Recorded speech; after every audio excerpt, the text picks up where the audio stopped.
Okay, I would now like to turn the attention. I'm going to introduce to you our guest speaker, who is Gail Zinda.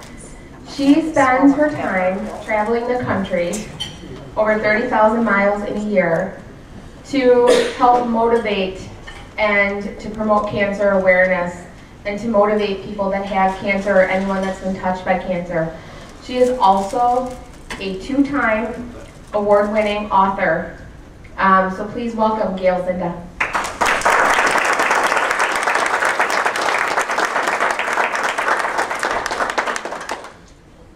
Can you all hear me okay back there? Is everybody good? You did an excellent job, Diane. Thank you.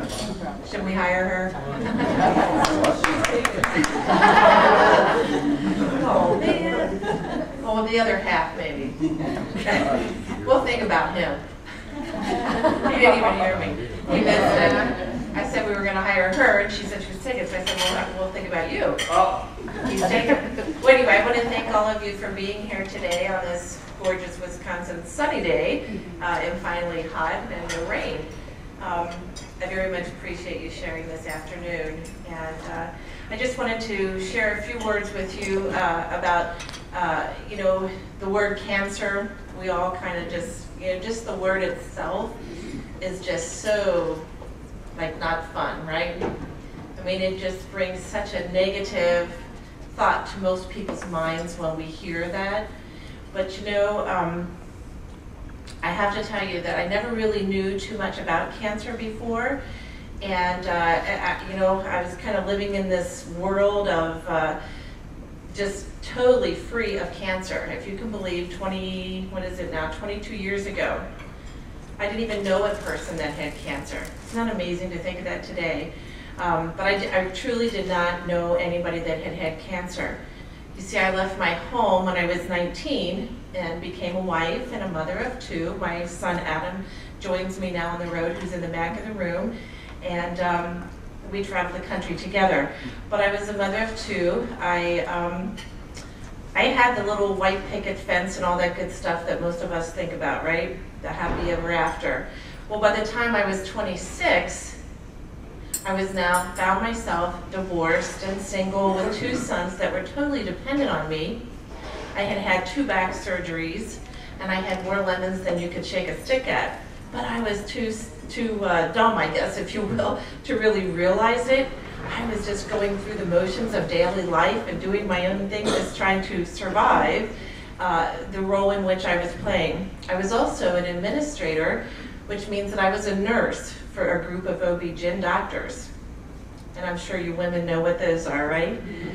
Those are the ones who help us deliver babies. So I was in a very happy, life-giving, fun environment delivering the babies. And then one day, another nurse came into the office and she said, Gail, she said, I'm going to show you these breast forms, and I thought you might be interested, because of the mammography portion of the center that we had. I thought you might be interested in these. And I thought, now why would I be interested in that? I didn't even know what they were for. That is how sheltered I was, because I was in this other arena. Well, when Debbie left that day, she gave me a piece of paper and she said, Gail, she said, for some reason, there is a lady over in Cincinnati that I think that you need to meet. Okay, so she puts the name on a piece of paper with a phone number, and she gives it to me, and I looked at it, and I said, okay.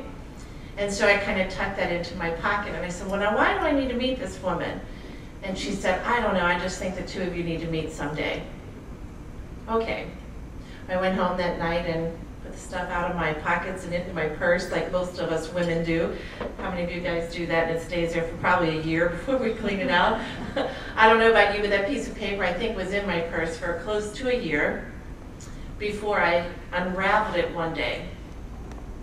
Now remember, I was the single parent over here trying to juggle 2 children, 2 sons, boys at that. I don't know how to be a boy, and I'm trying to teach them how to be a boy. And going through things that I had no idea what I was doing, but I was just kind of making the best of it. And I opened that piece of paper for whatever reason. This little voice just said, open that piece of paper and call that woman. And I thought to myself, I don't know this person, and I don't usually just pick up the phone and call people that I don't know, but okay, I'm going to give that a shot.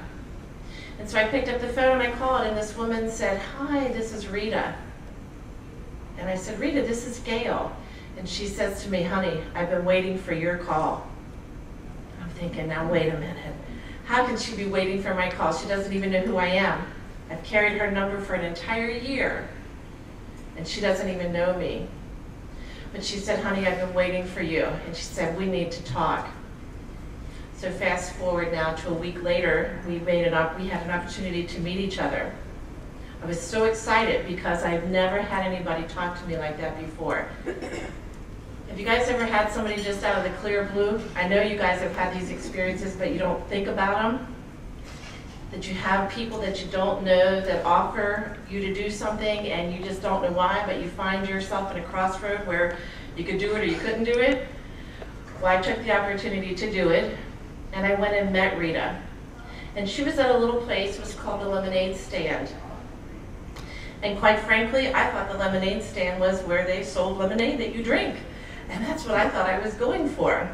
So as I'm pulling up, and I'm all excited thinking, oh gosh, I get to meet this woman. And you know, I was nervous and I was intrigued at the same time. But I pulled up and I saw this sign and it said, "The Lemonade Stand, a place to come and be refreshed. Wigs, breast prosthesis, and makeup." And I went, oh my gosh, there's that word again, breast prosthesis. What is that?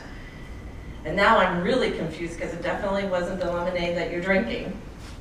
And so I went inside, and here was a woman working with what I thought was another woman's hair.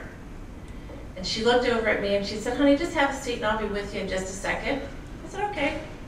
So I sat down and I'm looking around going, oh my gosh, this is such a cute little place, a little Victorian place, and you know, just those pretty little things everywhere, things that I wasn't really used to being around. And as I watched these two women work together, I noticed them laughing and having fun, and you know, they're just messing with the hair, and I'm thinking, wow, this is really kind of odd, but what is going on?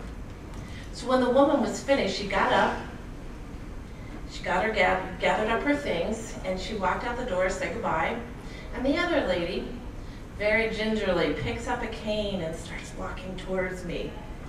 Reminded me of you when you were telling me your story, Chris. And I thought, what is going on with that woman? She was so beautiful. Really long red fingernails. You know, as a nurse, we're not allowed to have nails, and certainly we're not allowed to have red fingernails in the hospital. She had these really long red fingernails. And I just remember thinking, oh my gosh, she's so pretty. What is wrong with her? She's so young. Why is she carrying a cane? Here she sat down next to me, and she began to tell me that her name was Rita, and I was so excited because I finally got to meet her, and I was like, oh my gosh. And she grabbed my hand and she said, "Honey, I'm Rita, and I'm dying and I know it, but it's okay because the good Lord told me if I hung on long enough, He was going to send somebody to carry on this business. And when you walked in the door, I knew it was you."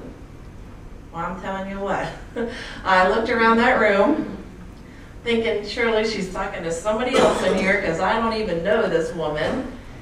But as I looked, there was not another soul, just the two of us. And I said, oh man, wait a minute, time out, you have the wrong person. I said, I am a single parent, I have no money, I'm barely feeding my children, you know, I don't know anything about business, and I certainly don't know anything about these breast prostheses that I see everywhere, and I hear you guys talk.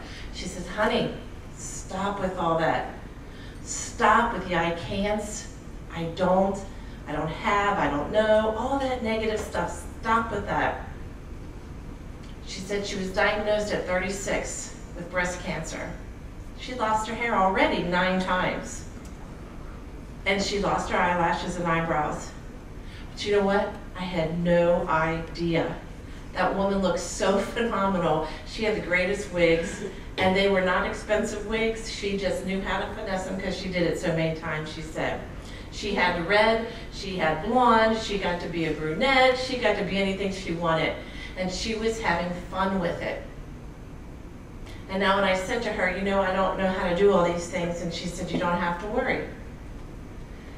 She said, all you have to do is make sure that you take care of the people that are going to come through these doors, and when you do, then God's going to send the people to you to help you run the business. I'm thinking,